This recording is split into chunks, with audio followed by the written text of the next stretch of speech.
Hello, नमस्ते। मैं doctor Anupama संतोष, Ayurveda consultant, श्रेष्ठ आयुर्वेदिक सेंटर बैंगलोर से। मैं अपने हस्बैंड डॉक्टर संतोष के साथ श्रेष्ठ आयुर्वेदिक सेंटर बैंगलोर में प्रैक्टिस करती हूँ। हमारा क्लिनिक 1997 से स्टार्ट हुआ था। अभी 2022 में हमारा 25th एनिवर्सरी है श्रेष्ठ आयुर्वेदिक सेंटर का। मैं आज बांझपन या इनफर्टिलिटी में आयुर्वेद का दृष्टिकोण और उपचार इसके बारे में बात करना चाहती हूँ। अक्सर ऐसा होता है कि आप कोई इनफर्टिलिटी केस के लिए इनफर्टिलिटी स्पेशलिस्ट या फर्टिलिटी क्लिनिक या कोई एलोपैथी डॉक्टर के पास जाते हैं, तो आपको थोड़ा सा आइडिया होता है कि यहाँ पे इंजेक्शंस देते हैं, हार्मोन ट्रीटमेंट्स देते हैं, ओवुलेशन इंड्यूस करते हैं, आईयूआई करते हैं, आईवीएफ करते हैं, ऐसा थोड़ा आइडिया होता है। जब आप आयुर्वेदिक वैद्य के पास हमारे पास आते हैं, तो हम क्या करते हैं? हमारा आयुर्वेद का दृष्टिकोण क्या है?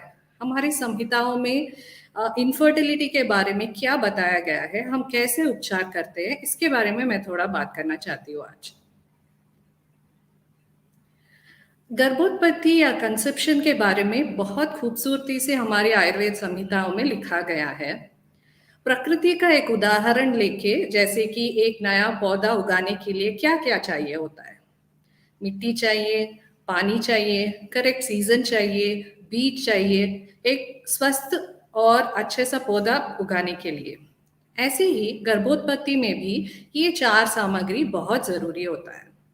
पहले तो क्षेत्र, this refers to uterus, fallopian tubes and वो सारे ऑर्गन्स जो कंसेप्शन के साथ रिलेटेड होते हैं, उसको हम क्षेत्र बोलते हैं। अम्बु, जैसे कि न्यूट्रिशन, जो पानी होता है उगाने के लिए, वही यहाँ पे न्यूट्रिशन होता है। ये न्यूट्रिशन न सिर्फ कंसेप्शन के लिए, आफ्टर कंसेप्शन के लिए, फीटस को सस्टेन करने के लिए भी वो न्यूट्रिशन बहुत जरूरी होता है। नेक्स्ट तो काल होता है, इसका मतलब है टाइम। इसको दो तरीके से समझाया जा सकता है। एक तो ओवुलेशन टाइम या फर्टाइल पीरियड जो हम बोलते हैं, और दूसरा एज ऑफ द फीमेल, और चौथा है बीजा। ये it refers to the male and female gamete, that is sperm and ovum. तो ये चार सामग्री अच्छे हेल्थ में होना चाहिए, पोषित होना चाहिए, अच्छे वातावरण में होना चाहिए। इन चार चीजों में कोई भी चीज में प्रॉब्लम होगा तो इनफर्टिलिटी होता है। तो हम देखते हैं एक एक लेकर क्या क्या प्रॉब्लम्स हो सकते हैं इन चार सामग्रियों में, जो इनफर्टिलिटी को कॉज कर सकते हैं। पहले तो क्षेत्र, जैसे मैंने पहले बताया, क्षेत्र का मतलब है यूट्रस, फेलोपियन ट्यूब्स और वो सारे ऑर्गन्स जो कंसेप्शन के लिए जरूरी होता है। तो इसमें फाइब्रॉइड्स हो सकते हैं, endometriosis, adenomyosis, polyps, PID that is pelvic inflammatory disease, या सेप्टेट बाइकॉर्नुएट यूट्रस हो सकता है, एंडोमेट्रियल हाइपरप्लेसिया या लो एंडोमेट्रियल थिकनेस हो सकता है, blocked fallopian tubes, hydrosalpinges, cervicitis, uterine hypoplasia, जिस इसका मतलब है यूट्राइन छोटा होना। ये सब सारे फैक्टर्स हो सकते हैं जो क्षेत्र को डिस्टर्ब करके इनफर्टिलिटी पैदा कर सकते हैं।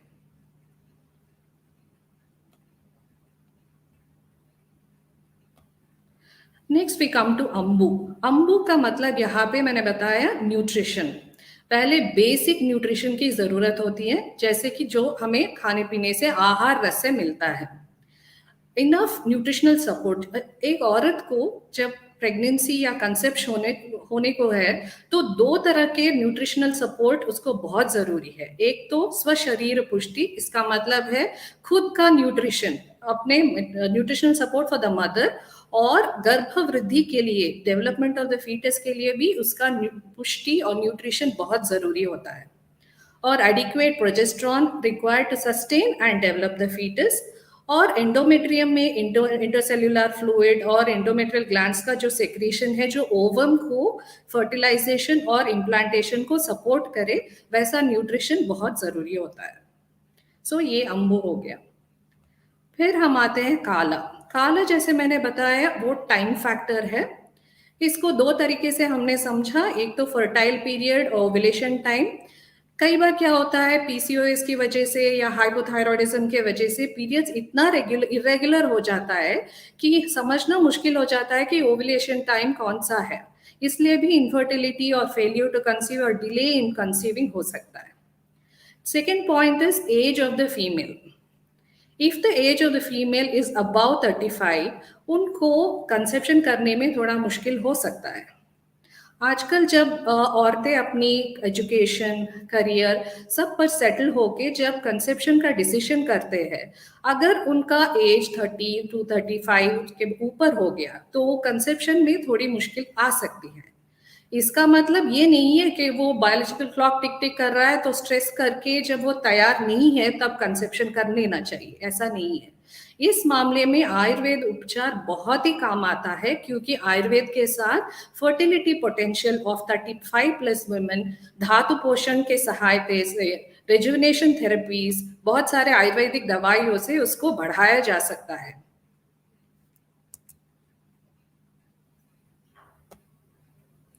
नेक्स्ट है बीज। बीज का मतलब है sperm and ovum. Both should be good, quality में और क्वांटिटी में, बहुत दोनों में अच्छा होना चाहिए।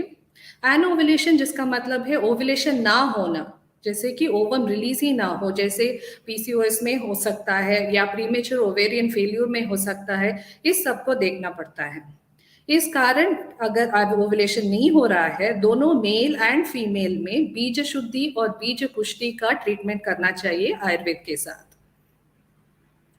तो हमने ये देखा, ये 4 सामग्री गर्भोत्पत्ति का जो सामग्री है जो कंसेप्शन के लिए चाहिए, और क्या क्या प्रॉब्लम्स हो सकते हैं इन 4 सामग्रियों में जो बांझपन या इनफर्टिलिटी कॉज कर सकते हैं।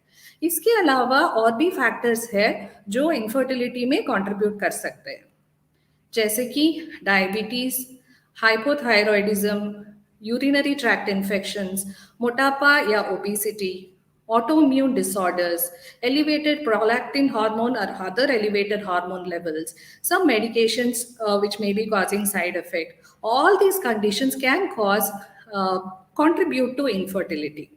मोस्टली क्या होता है कि जो कंडीशंस डायरेक्टली कंसेप्शन के लिए रिलेटेड नहीं होते हैं, जैसे कि समझे कोई auto immune disorder like rheumatoid arthritis और सोरियासिस है, तो वो नेग्लेक्ट कर लेते हैं क्योंकि उनका टारगेट है कंसेप्शन। तो ये सब देखने की जरूरत नहीं है, ये समझ के डायरेक्टली रिप्रोडक्टिव सिस्टम के जो प्रॉब्लम्स है उसको टारगेट करते हैं, इससे कंसेप्शन डिले होता है। क्यों होता है, आप पूछ सकते हैं कि ये सब तो डायरेक्टली कनेक्टेड नहीं है, हमारा टारगेट है, हमारा डिजायर है कंसेप्शन करना, ये सब ट्रीट करते हुए क्या टाइम वेस्ट नहीं हो जाएगा, ऐसे आप पूछ सकते हैं। इसका जवाब आयुर्वेदा में है। जो आप देख रहे हैं यहाँ पे, ये सप्त धातु है।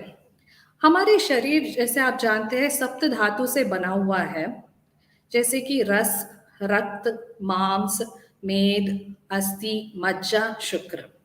जो आप ये पिक्चर देख रहे हैं, ये समझिए कि एक एक बिल्डिंग है, बड़ा सा बिल्डिंग है जिसका 7 फ्लोर्स है। आप देख सकते हैं ये 6 धातुएं जो है वो फाउंडेशन, रस रक्त सब नीचे है और रस धातु इसका फाउंडेशन है, और शुक्र धातु सबसे ऊपर है। शुक्र धातु का मतलब है both male and female reproductive system यहाँ पे। तो आप समझिए इस बिल्डिंग में 7th फ्लोर में कोई स्ट्रेंथ का प्रॉब्लम आ गया, ये नहीं तो ये हिल रहा है। अगर सिर्फ आप रिपेयर को सिर्फ 7th फ्लोर में करेंगे, कोई फायदा नहीं होगा, क्योंकि फाउंडेशन ठीक नहीं है। तो ये फाउंडेशन ठीक करने के लिए ये सारे 6 धातुओं में कोई अगर प्रॉब्लम है, पुष्टि में प्रॉब्लम है या उनका रिलेटेड कोई डिसीज है, वो ठीक करना चाहिए। नहीं तो इसको हम फाउंडेशनल हेल्थ बोलते हैं। ये ठीक करते फिर शुक्र धातु को पुष्टि करने से कंसेप्शन इजीली हो जाता है और अच्छी तरह से होता है। ये स्वस्थ बच्चे को पैदा करने के लिए ये बहुत ही जरूरी होता है। ये जो कॉन्सेप्ट है, जो फाउंडेशनल हेल्थ को ठीक करने के बाद उसका शुक्र धातु का या कंसेप्शन के लिए जो करना है उसको देखने, उसका पुष्टि करने से, ये बहुत ही यूनिक महत्वपूर्ण कॉन्सेप्ट है आयुर्वेदा में। ये यही गर्भोत्पत्ति सामग्री के साथ ये धातु पोषण के सप्त धातु पोषण का जो कॉन्सेप्ट है, यही यूनिकनेस है, यही आयुर्वेद का दृष्टिकोण है, जिससे अच्छा, सेफ और इफेक्टिव ट्रीटमेंट मिल सकता है इनफर्टिलिटी के लिए। तो ये overall wellbeing and optimum health के लिए हम क्या करते हैं? पहले तो हम बेसिक से शुरू करते हैं। आपका आहार विहार जानते हैं, जो भी फूड एंड लाइफस्टाइल चेंजेस की जरूरत हो उस पर एडवाइस करते हैं, आपकी प्रकृति को स्टडी करते हैं, और जो गर्भोत्पत्ति के लिए जो दवाई या पंचकर्मा करते हैं वो आपके प्रकृति के बेस पे रख के हम करते हैं, ताकि अच्छा रिजल्ट आए, पूरी बेनिफिट मिले आपको। इस तरफ एक एक हिस्ट्री लेके पूरी सप्त धातु का पोषण के लिए जो करना है वो करते हैं। तो पूरी शारीरिक स्वास्थ्य और मानसिक स्वास्थ्य को ठीक करने के बाद, खुद ब खुद शुक्र धातु का पोषण होने के बाद, शुक्र धातु पर पूरा डायरेक्टली काम करके इनफर्टिलिटी में हम बहुत सारा सक्सेस पाते हैं। This is the uniqueness of infertility treatment इन आयुर्वेदा। ये जो वातावरण है, कोई भी नया जीवन लाने के लिए शरीर देखता है कि ये ऐसा वातावरण, ऐसा एनवायरनमेंट है क्या जिससे एक स्वस्थ बच्चा पैदा हो सके या नहीं। कभी कभी आपने देखा होगा कि कंसेप्शन होता है लेकिन उसके बाद में मिसकैरेज हो जाता है, मिस्ड अबॉर्शन होता है, हार्ट बीट नहीं आता है।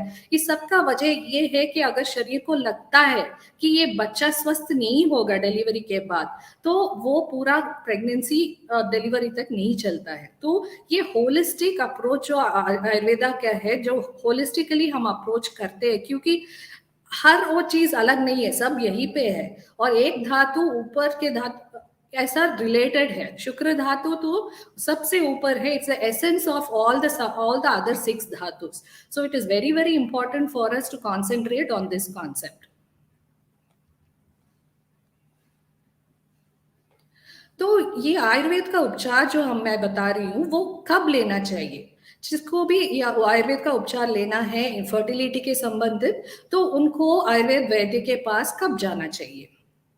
वो 4 टाइम में आ सकते हैं। पहले तो प्री कंसेप्शन, जैसे कपल्स डिसाइड करते हैं कि उनको बच्चे के लिए ट्राई करना है, तब आप आयुर्वेद डॉक्टर से मिल सकते हैं। और वो भी उनका उम्र 30 से ज्यादा है, तो मैं रिकमेंड करती हूँ कि वो कंसेप्शन से पहले अपने आयुर्वेदिक डॉक्टर से मिले और सलाह ले, क्योंकि ऐसे बहुत सारी चीजें किया जा सकता है गर्भोत्पत्ति सामग्री के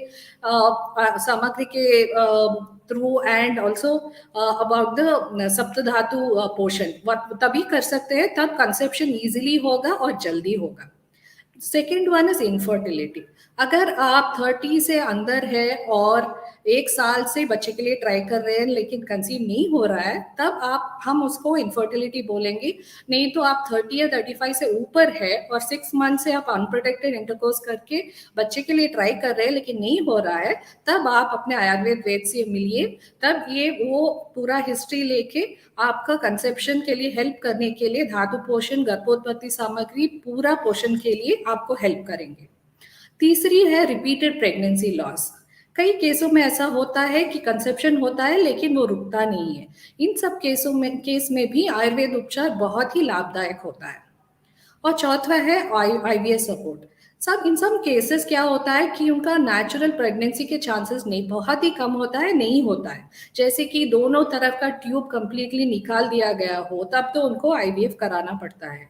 इन केसों में भी आप आयुर्वेद उपचार करेंगे, पूरा धातु पोषण करेंगे। जो भी प्रॉब्लम्स हैं, इन्फेक्शन है वगैरह कुछ भी है, कोई और प्रॉब्लम्स है जैसे कि ऑटो इम्यून डिसीज या कुछ और प्रॉब्लम है, उन सब का एड्रेस करके, उन सब का समाधान करके उसके बाद आप आईवीएफ करेंगे, तो आईवीएफ का सक्सेस का चांस बहुत ही ज्यादा बढ़ जाता है।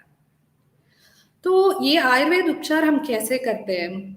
हम दवाइयाँ यूज करते हैं जो रसायन है, रिजुविनेटिव है। गर्भस्थापन या इम्प्लांटेशन के लिए बहुत दवाइयाँ है। आर्तवजनक जैसे ओवुलेशन इंड्यूस करने के लिए दवाइयाँ है। हर चीज के लिए, जैसे कि आपको टेस्टोस्टेरोन कम करना है, एलिवेटेड प्रोलैक्टिन कम करना है, हर चीज के लिए आयुर्वेद में दवाइयाँ है। और साथ में पंचकर्मा भी कर सकते हैं, जिसके वजह से आपका जो शोधन होता है वो कंसेप्शन के लिए बहुत ही सहायक करता है। सबसे बेहतरीन बात जो है, आप जब आयुर्वेद डॉक्टर के पास आते हैं तो आपको सत्ताविजय चिकित्सा मिलता है जो हमें सिखाया गया है, जहाँ पे हम आपका पूरी हिस्ट्री लेते हैं, हमारी आपकी पूरी बात सुनते हैं, आपको काउंसलिंग करते हैं कि आपका क्या प्रॉब्लम है, उसका क्या इलाज है, कितना टाइम लगेगा, और जो आपका कोई स्ट्रेस का प्रॉब्लम है, कोई टेंशन है, पैनिक है, वो सब के बारे में बात करेंगे और सेफ एंड इफेक्टिव मेडिसिन देंगे स्ट्रेस के लिए, जो आपका मेंटल हेल्थ अच्छे करके बढ़ाकर आपका कंसेप्शन का चांसेस डबल कर देता है। तो आप देख सकते हैं कि जैसे कैसे हम इसको आयुर्वेद में इनफर्टिलिटी केसेस को हम कैसे अप्रोच करते हैं, कैसा उपचार करते हैं। इन 25 सालों में हमारे क्लिनिक में हमने बहुत सारे इनफर्टिलिटी केसेस को ट्रीट किया है सिर्फ आयुर्वेद उपचार में, जैसे including IVF support, pre conception, repeated pregnancy loss, 35 plus women, सब में बहुत सारा सक्सेस मिला है हमको। अगर आपको भी ऐसा कोई हेल्प चाहिए फर्टिलिटी के बारे में, तो आप हमें लिख सकते हैं या व्हाट्सएप कर सकते हैं या ईमेल भी कर सकते हैं, हमसे सलाह ले सकते हैं। हम क्लिनिक में बैंगलोर में कंसल्ट करते हैं और हम ऑनलाइन भी करते हैं। 2007 से हमने बहुत सारे केसेस, अनफर्टिलिटी केसेस सिर्फ ऑनलाइन कंसल्टेशन से ही सक्सेस मिला है। आप हमें कांटेक्ट कर सकते हैं। आशा है कि आज के सेशन में आपको आयुर्वेद का दृष्टिकोण इनफर्टिलिटी के बारे में और आयुर्वेद उपचार के बारे में कुछ क्लैरिटी मिल गया होगा। नमस्कार। मैम यहाँ पर कुछ क्वेश्चंस हैं पेशेंट्स के, तो सो प्लीज मैं डिस्प्ले कर रहा हूँ स्क्रीन पे, आप उनका आंसर दीजिएगा। Sure.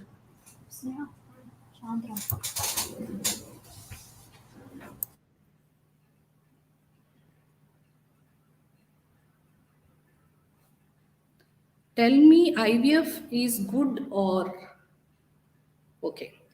IVF is an assisted reproductive technique. ठीक है, जहाँ पे नेचुरली नहीं हो रहा है या कोई प्रॉब्लम है जिसके वजह से नेचुरल होने के चांसेस बहुत कम है, जैसे मैंने बताया कि दोनों तरफ ट्यूब नहीं है, ट्यूब्स निकाले गए हैं एक्टोपिक प्रेगनेंसी के वजह से या किसी और के वजह से, तब नेचुरली होना इम्पॉसिबल है, तब आईवीएफ कराना पड़ेगा। और कई चीज़ों में कैसा होता है, कई केसों में ऐसा होता है कि उनका एग्स नहीं है या बहुत ही कम एग्स है और एज ज्यादा बढ़ गया है, तो टाइम फैक्टर बहुत कम होता है, तब भी आईवीएफ किया जाता है। तो कॉन्टेक्स्ट के बिना, केस के बिना, देखने के बिना आईवीएफ अच्छा है या नहीं है ये बताना थोड़ा मुश्किल है। आप हमें लिख सकते हैं, आपके फाइल्स भेज सकते हैं, मैं देख के बताती हूँ। मेरा क्लिनिक बैंगलोर में है, कोरमंगला में है। अभी आपको फोन नंबर देंगे, आप उस पर व्हाट्सएप करके जो भी सलाह लेना है, अपॉइंटमेंट लेना है, ले सकते हैं।